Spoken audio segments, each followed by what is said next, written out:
This happened a few months ago. I was 34 years old and trying to find a fresh start in a small town. I had moved there as a freelance photographer, hoping to reconnect with my artistic roots. I found a cozy attic studio in a Victorian building that used to be a photography studio. Felt perfect for me. Days went by. I wandered around the town, taking pictures of anything that caught my eye. It was peaceful, but that all changed when I found that portrait point one day. I walked into a local antique shop. It was dark inside and smelled of old wood and dust. I saw a family portrait framed in ornate gold. The date was 1903. The people in it looked stern, and their eyes seemed to follow me. I felt a chill, but I was drawn to it. I bought the portrait, thinking it might spark something for my upcoming project. After bringing it home, I hung it on the wall. For a while, everything was quiet. But then, around midnight, I heard a soft creak from the attic floor. I brushed it off as the old wood settling. I felt my heart racing, but I told myself it was nothing. The next night, I woke up to whispers. It sounded like soft murmurs, but I couldn't make out any words. I felt uneasy, but I closed my eyes again, hoping it was just the wind. In the days that followed, odd things kept happening. I started seeing shadows darting out of the corners of my eyes. I thought I was imagining things, but it felt too real. I felt cold spots in my studio, like someone was standing over my shoulder, watching me. I dreaded turning around. I finally talked to my neighbors about the family in the portrait. They mentioned a tragic fire that happened years ago. The details were vague, but it seemed to haunt the town. I began to wonder if that portrait brought their sadness back. I felt heavy with curiosity, but it scared me too. As I dug more into their story, I lost track of time. The whispers grew louder, creeping into my ears. I felt trapped in a mystery I couldn't solve. Then one night, I woke up and saw them. The family from the portrait was standing around my bed. Their faces were twisted in despair, their eyes black as night. I tried to scream, but no sound came out. I was paralyzed with fear. I stared at them, and then everything went dark. My mind raced. Was I dreaming? Couldn't tell. But I had never felt so afraid. I lay there in the silence, heart pounding, unsure of what just happened. I've asked myself countless times since then. Can you imagine waking up to find them there? I don't think I'll ever forget it. The whispers haven't stopped. They still haunt my thoughts, just like the portrait on my wall. I didn't sleep much after that night. Every creak and shadow sent my mind racing back to the family. The portrait still hung on my wall, a haunting reminder of the faces I couldn't escape. I needed answers, and I knew I had to look deeper into the town's past. The next day, I visited the town library. The building was old and almost as quiet as my attic. I walked in and approached the librarian, an older woman with thick glasses. She looked at me expectationingly. "I'm looking for records about a fire that happened years ago," I said, trying to sound casual. "Specifically, something from the early 1900s. Her expression turned serious. "You mean the Hawthorne fire?" she asked, arching an eyebrow. That I nodded, eager to learn more. "Terrible tragedy," she continued. "It took place in 1903. A family perished inside their home. I can show you the archives, but be warned, they're unsettling." My heart raced. I wanted to know everything. She led me to a back room filled with dusty shelves. I flipped through old newspapers, my hands trembling. The headlines blared tragedies and loss. The Hawthorne family lived there, a mother, father, and 3 children. They had all died in the fire, their lives swallowed by flames. As I read further, I stopped at a story claiming the house had been built on cursed land. It spoke of previous fires and the misfortune that followed anyone who tried to claim it. My stomach twisted. Was this the family in my portrait? I needed to know. I spent hours searching, but the deeper I dug, the more anxious I became. The whispers were back, stronger this time. They echoed in my mind, almost guiding me. I started to feel dizzy and hot, like the walls were closing in. Suddenly, one of the pages fluttered on its own. I turned, startled, and saw a shadow shift near the entrance. I blinked hard, but it was gone. Just the quiet library and me. My heart raced again. I had to leave. That night, I returned home and tried to shake off the unsettling feelings. I thought about the family, what had happened to them, and why they were still here. Were they trying to share something? Or were they trapped as I was? I took a deep breath, determined to confront whatever was happening. After all, the whispers had been growing stronger. Maybe they were trying to tell me something important. I decided to revisit the portrait. As I stood before it, the air felt heavier than before. I reached out, touching the cold glass, and noticed something I hadn't seen before. There was a name scrawled in tiny letters on the bottom corner. Pausing, I leaned in closer. Evelyn, it read. That S when I heard it, a soft weeping sound coming from behind me. I spun around, a chill creeping down my spine. Someone was in the attic with me. I froze, my heart pounding against my ribs. The weeping continued, a soft and haunting melody that seemed to fill the attic. I strained my ears, trying to pinpoint its source. Was it coming from my closet? Or perhaps the corner by the window? Hello? I called out, my voice barely a whisper. Is someone there? The weeping stopped. Silence dropped around me like a heavy curtain. I felt cold sweat trickle down my back. Fear wrapped itself tightly around my chest, making it hard to breathe. I took a few nervous steps toward the sound, my eyes darting around the dim space. Then, without warning, a gust of wind swept through the attic, slamming the window shut. I jumped back, my heart racing once more. The temperature dropped, and I could see my breath fogging in front of me.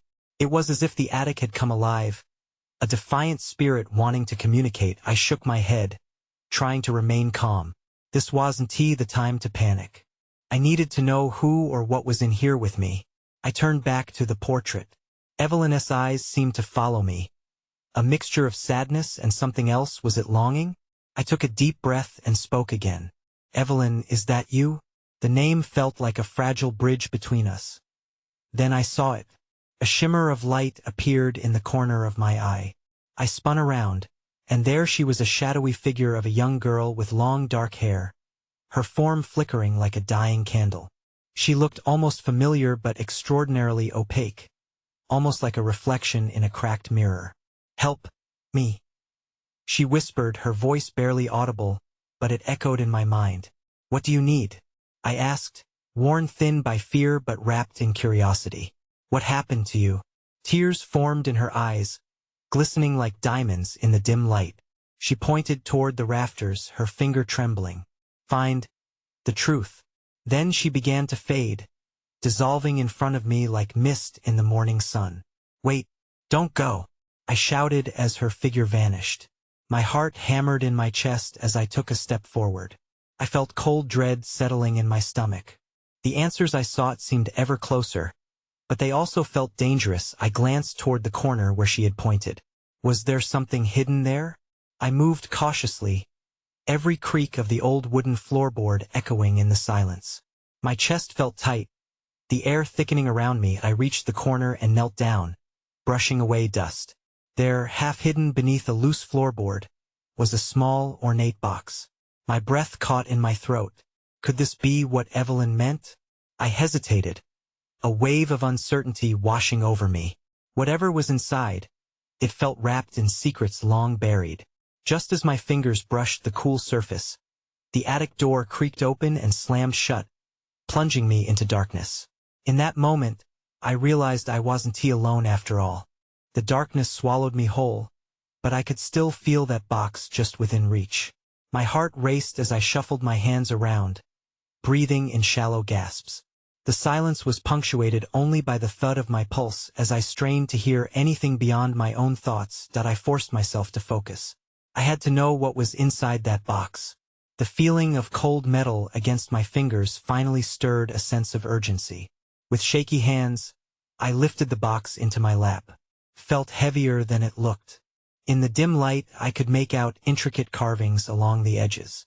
A swirl of vines and flowers, strangely beautiful and unsettling. I pressed open the clasp, and it creaked loudly in the otherwise still air. Inside, I discovered a collection of yellowed letters tied together with a faded satin ribbon. A locket sat on top, its surface tarnished but still glinting faintly. I recognized it instantly. It was the same locket that Evelyn wore in the portrait. "Evelyn," I whispered. Hope flickered in my chest. Maybe these letters could explain what had happened to her. I carefully untied the ribbon, the letters spilling out like secrets desperate to be told. I picked up the first letter, and as I unfolded it, a sudden chill crawled down my spine. Somewhere in the attic, I heard a soft sound of faint whispering, just like before. The air shifted, sending goosebumps prickling across my arms. "Don't let him find you." The words leapt off the page, written in a hurried script. My eyes widened. Who was he? Was this about Evelyn? The urge to put the letter down was almost palpable, but I fought against it. I had to know. As I read on, each sentence revealed deeper layers of a family mystery filled with betrayal and heartbreak. It was overwhelming. Suddenly, a loud bang echoed from behind me, followed by a soft thud. I whipped around, dread pooling in the pit of my stomach. The door had slammed shut again, more forcefully this time. "Hello?" I called, panic rising. No response came, only that eerie whisper. My grip on the letters tightened. Whatever was happening was far from over. Then I remembered the locket. Clutching it tightly, I turned the small clasp and the face swung open, revealing a tiny photograph inside. My breath caught. It was Evelyn again, but beside her stood a man I didn't recognize. "Who are you?" I murmured, feeling a rush of nausea. Before I could process this new discovery, the floorboards creaked ominously above me. There was definitely someone or something up there. I stood up, adrenaline surging through me. I had to decide quickly. Should I investigate what lurked above, or stay here with the remnants of Evelyn's past? Before I could take a step, a shadow flickered past the attic window, and everything in me screamed to run. I felt the air thickening, pressing down. I didn't want to be here anymore, but somehow I knew I still had to find the truth. I took a deep breath, trying to steady my racing heart. The letters and the locket felt heavy in my hands, but the creaking boards above were a pull I couldn't ignore. Squaring my shoulders, I moved toward the attic stairs, every instinct screaming for me to retreat. Just a house settling, I told myself, but I didn't believe it. As I climbed the stairs, the shadow loomed larger in my mind. Who was up there? Was it a figment of my imagination or something more sinister? Anxiety twisted in my stomach. Reaching the top, I paused, looking at the open door of the attic space. The air felt thicker here, as if every breath I took was coated with a fine layer of dust and dread. I stepped inside slowly, peering into the dark corners where cobwebs hung like curtains. The room was filled with old furniture covered in white sheets, their shapes ghostly in the dim light. A musty smell clung to everything. I scanned the room, half expecting to see someone standing there. But it was empty. Still, the whispering grew louder, a slithering sound that seemed to wrap around my mind. I noticed a flicker of movement in the corner by a trunk. My heart jumped, and I called out again. "Hello?" No response. I approached the trunk cautiously, my footsteps muffled by the thick carpet beneath me. The trunk was battered and worn, but it had a padlock on it. It looked ancient, as if it hadn't been opened in years.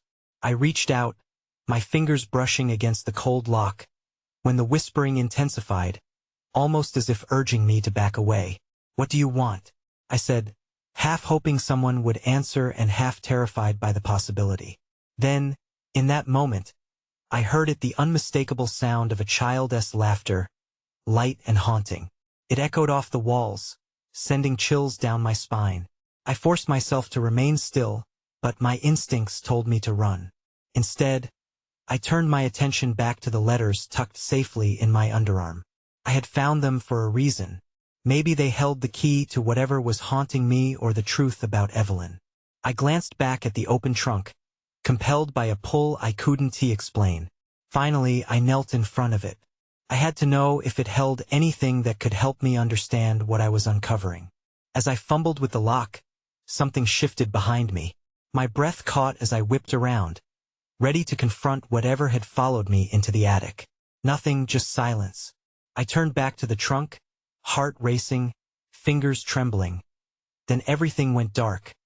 The lights flickered and died, swallowed by the shadows. Panic exploded in my chest.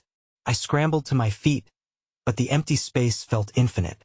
Not again, I thought.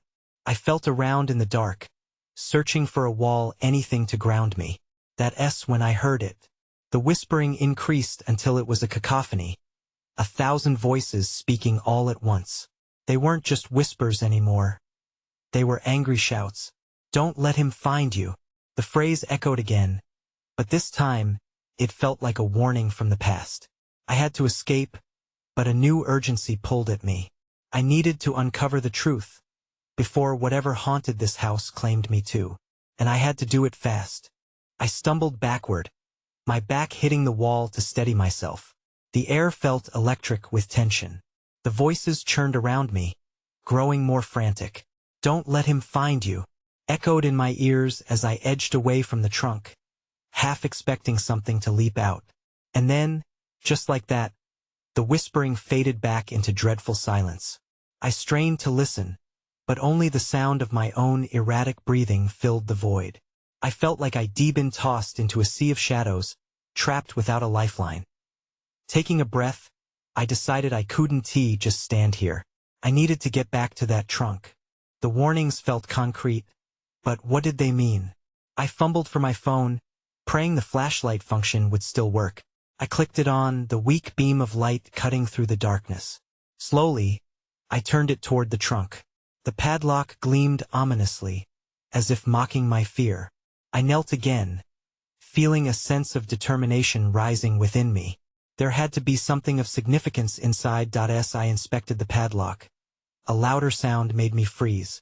A soft creak echoed through the attic, coming from the other side of the room. I aimed my light to that corner, heart thumping in my chest. The sheets covering the furniture shifted ever so slightly. Is someone there? I called out, my voice shaking. Silence. Just a heavy, oppressive silence. But my instincts screamed that I wasn't alone. I felt it deep in my gut, the inescapable sensation of being watched. I blinked against the dark, the shadows beginning to wiggle and shift, giving life to the fear clenching my heart. I turned back to the trunk, hands shaking as I pulled at the lock. Suddenly, a loud bang resonated from behind me, like a door slamming shut. I jumped, instinctively looking back just in time to see the outline of a figure dart into the darkness. My breath hitched. Who's there? I shouted, my voice tremulous. There was no answer, just the sound of my heart pounding in my ears. I slammed my eyes shut for a second, forcing myself to breathe. I couldn't let fear paralyze me. I had to confront whatever was haunting my family. Gripping my phone tightly, I focused back on the trunk, and with a wave of resolve, I found a thin metal blade tucked into my pocket. It was a tool I had used for various restoration tasks around the house. I jabbed it into the lock's crevice, twisting it with all my strength. With a satisfying snap, the lock broke open. I lifted the lid slowly, anticipation and dread pooling in my stomach. Inside, the trunk was filled with old newspapers, yellowing with age, and a dusty velvet box nestled among them. My heart raced at the sight. That S when I saw it. A photograph lay on top of the box, a grainy black and white portrait from 1903. A family stood together, faces stern and lifeless. But one child smiled broadly, as if he belonged to a world untouched by darkness. What struck me the most was the shadowy figure lurking behind them, barely visible but unmistakably present. A chill ran down my spine. What had I just opened? I felt an overwhelming need to find out more. Something told me this picture held a key to the whispers and to the fate of anyone who had lived in this house before. Suddenly, I heard the soft laughter again, echoing in the attic. The sound sent a shiver down my back. It was closer this time. I gripped the photograph tightly, my thoughts racing.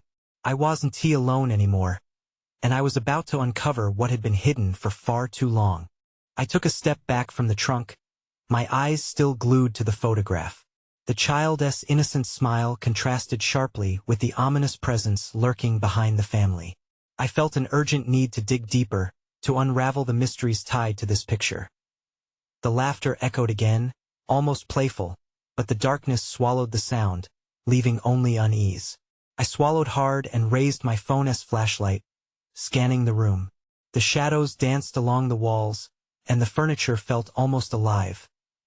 Then, an idea struck me. I reached for the velvet box, fingers trembling slightly as I brushed away the accumulated dust. What was inside it? Is it valuable? Or was it like the photo, something that would reveal secrets best left buried? With one quick motion, I opened the box. Inside lay several smaller items, each one draped in layers of silk. I carefully picked up the first object, an old locket, tarnished but still intricate in design. I opened it and was met with another photograph, a portrait of the same smiling child. This time, though, the locket also held a faded picture of the same shadow that had disturbed me. The sinister figure stood more clearly, its blackened edges swirling like smoke. "What is this?" I whispered to myself, feeling a knot form in my stomach. Before I could analyze it further, I heard a sharp series of footsteps above me, heavy and unyielding. I jolted, barely breathing as I instinctively slid the locket back into the box. My heart raced. Someone or something was in my house. The attic creaked dangerously as if acknowledging the uninvited guest above. Panic surged within me, but my curiosity clung tighter. I had to know what was up there. I had to know who or what was watching me from the shadows. "Hello?" I called out, my voice barely above a whisper. The laughter returned, louder now but uncanny and distorted, like an echo bouncing off the walls.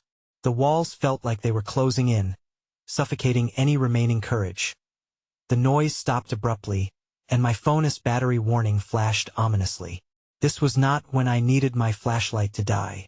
Frantically, I twisted the light to maximize what little battery remained, illuminating the narrow staircase leading up to the next floor. Gripping the trunk for support, I took a step towards the stairs, my foot hovering just above the first step. I hesitated, tossing the idea of backing out around in my mind. But the thought of the family portrait and the secrets trapped inside this house pulled me forward. I took a shaky breath and stepped onto the first creaking stair. Each shift of wood screamed under my weight, but I pressed on. With every step, the laughter faded but left an unsettling emptiness behind. Just as I reached the top, I felt a rush of cold air sweep past me. I shivered. There was no turning back now. I emerged into a small room, dim save for the moonlight filtering through a grimy window. In front of me lay a table shrouded in dust, cluttered with long-forgotten objects. My breath hitched when I spotted something familiar, a mirror, large and polished. Sitting against the wall, reflected in its surface, was not only my own anxious face but the fleeting figure of a child standing just behind me, grinning with the same disquieting smile as the one in the photograph. That I froze. I had thought I was ready to uncover every secret, but now I questioned just how deep this rabbit hole went. And then, I heard the laughter again directly behind me. I turned slowly, my heart hammering in my chest. The laughter didn't just belong to the air. It felt alive, wrapping around me like a cold embrace. I scanned the empty room, searching for the source. All I found was darkness, stretching like shadows eager to envelop me. "Show yourself." I tried to sound brave, but my voice cracked. Instead of an answer, a chill washed over me. The air thickened, and the hairs on the back of my neck stood on end.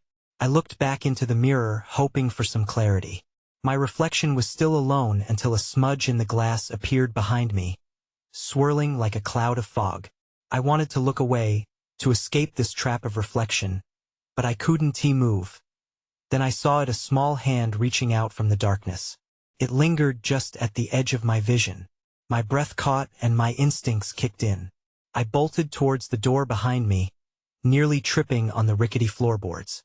As I yanked the door open, the sudden movement caused the mirror to shudder. I glanced over my shoulder and saw the child now stood in the mirror, eyes wide and unblinking. I backed away, urgency pulsing through me as I stumbled down the stairs. The laughter grew louder, echoing as I descended. I could hear it more clearly now. It was a mix of joy and madness. Every step I took ignited a sense of dread, each creak of the stairs a reminder that I wasn't alone. Once I reached the bottom, I knew the trunk was my only source of comfort. I rushed back to it, fumbling open the velvet box again. My eyes roamed over the contents. The locket, the faded pictures. Each spoke of a past that clawed at my present. I grabbed the locket and clutched it tightly, finding a momentary sense of solace in the cold metal. But another chill swept through the air, sharper and more biting than before. I spun around, clutching the box to my heart. That S when I saw it, an outline forming in the corner of the room. Something was solidifying in the shadows. I could hardly breathe. "Who are you?" I stammered, my voice trembling as I tightened my grip on the locket. The shadow shifted, revealing a face I had seen before, the child from the photograph, but now twisted in a way that made my stomach churn. The grin remained, but the eyes were cold and haunting. I felt panic rise within me, the urge to run overpowering my sense of curiosity. Before I could process it, the figure stepped forward, and the room erupted with that laughter again, now loud and cacophonous, echoing as if 100 children were playing at once. It rattled the very walls, the noise drowning out every rational thought in my mind. Then, in an instant, the laughter fell silent. Everything froze. The air thickened with tension. I locked eyes with the child, and in that brief moment, a chilling realization struck me. I wasn't the first to seek out the truth hidden in this house, and I might not be the last. Just then, my phone buzzed in my pocket, snapping me back to reality. I reluctantly glanced at the screen. There was a new notification, and my heart sank when I read it. "Someone is watching you." I dropped the velvet box as I read the message again. The words loomed large, echoing in my head. "Someone is watching you." I felt a wave of nausea wash over me. Was it the child? Or something worse? I glanced back towards the mirror. The child, no, the shadow was gone. Just an empty reflection now. I was alone, yet the air felt heavy, as if the room itself was still alive with the remnants of that laughter. I shook my head, trying to clear the fog of dread. I had to focus. I stumbled my way to the kitchen, desperate to regain my composure. My phone buzzed again. I grabbed it, expecting some form of warning, but another message appeared. "Find the locket." Panic twisted in my gut. How did they know about the locket? I turned my phone towards the trunk, the box that had revealed so much yet felt like an anchor pulling me under. An odd compulsion tugged at me. I had to look again, so I returned, kneeling beside the trunk. I rifled through its contents, searching for any detail I might have missed. The pictures are just pictures, old and faded. I stared at them more closely. There was the smiling family, sunlit and serene, the same child in the middle with that wide grin, so innocent. But then I squinted. Something flickered in the background of one photograph, an older figure half hidden, a shadow lurking behind. My heart raced again, the image feeling wrong in a way I couldn't articulate. The ground creaked behind me, and I twisted around, instinctual fear flooding my veins. Nothing, just shadows dancing in the dim light. I decided to check my phone again. Too late, it read. Chilled, I felt my heart sink. A fleeting sense of movement caught my eye in the kitchen, and my breath hitched. I turned quickly. A shape flitted past the doorway. "Hello?" I called out, my voice wavering. No reply. Nothing but the whispering silence that crept back in. With each heartbeat, I felt my resolve crumble. I needed answers. I didn't want to be an unwitting participant in whatever dark game was unfolding. As I grabbed the locket again, the chill returned, prickling against my skin. "Stop searching," a child's voice whispered from the shadowy corner. Terror struck like a fist to my stomach. I swung around. The figure was there. It stood closer now, illuminated just enough for me to see its haunting smile. I couldn't blink. I couldn't move. My pulse thundered in my ears as I realized that the reflection wasn't just a shadow anymore. It was a doorway, a way into something far deeper. "Come play," it said, its voice silky yet twisted that I knew I had to escape. My legs finally responded, and I sprinted toward the door, adrenaline spurring me on. But in that moment, with every ounce of my being urging me to flee, I sensed the dark presence follow. I barely made it outside, collapsing on the porch steps. Gasping for air, I looked back at the house. It stood still, darkened windows reflecting my panic. Then my phone buzzed for the last time. Now you've seen what lives here. A sliver of fear wrapped around my throat, choking me. It was just the beginning. I had awakened something I couldn't understand, and it wanted me back. I stumbled down the porch steps, my heart racing as I raced through the yard and out to the street. The chill of the evening air kissed my skin, but it couldn't shake the icy grip of dread that clung to me. The night murmured with whispers, shadows flickering along the edges of my vision, beckoning me to turn back. I resisted. I couldn't go back to that house. Not now. That I sprinted down the road, desperate for the warmth of streetlights and the sounds of life. The portrait of the Hawthorne family flashed in my mind, their dark eyes haunting me. I didn't know what they wanted, but I needed to break free from their grasp. As I reached the main street, the panic started to ebb, replaced by a chilling uncertainty. With trembling hands, I pulled out my phone to check the time. Just after midnight. A single hour had passed since I had opened that cursed trunk, but it felt like days had slipped away in that house. The notification from earlier stung in my mind. Someone is watching you. Who had sent that? I glanced over my shoulder, half expecting a dark shape to lurk in the shadows, but only silence met me. I needed to talk to someone. Maybe the librarian could help me understand what I had uncovered. Not wasting another moment, I turned and headed back toward the library. The town was eerily quiet, but a light flickered inside the old building, almost as if it was waiting for me. As I approached, the door swung open, revealing the librarian standing with a knowing look, arms crossed. "You came back," she said, her voice low and steady, devoid of surprise. "I knew you would. You have questions." I nodded, fumbling for the words. The fire, the family. Is it true? Are they trapped? She looked down, the weight of the history heavy in her gaze. People don't just die. Sometimes, their souls cling to the places they loved or where something awful happened. They want their tales told. No, I shook my head. They're angry. They want me to find something, a truth. I don't know what to do. Her eyes softened, a flicker of sympathy passing over her features. Sometimes, when the living seek the dead, they uncover truths that were never meant to be found. It's a fragile dance between past and present. I felt the urge to share everything, the whispers, the locket, the fleeting figure of the child, but the fear that clawed at my throat left me speechless. "Listen to me," she said, breaking my reverie. "If you must go back, be careful. Spirits can be unpredictable, and their emotions can turn from sorrow to rage if provoked." Nodding, I knew I was at the edge of a precipice, but the pull back to the house was insatiable. I left the library with renewed determination, but an anxiety gnawed at my insides. Could I do this? Returning home, I steeled myself against the shadows that danced in the corners of my attic.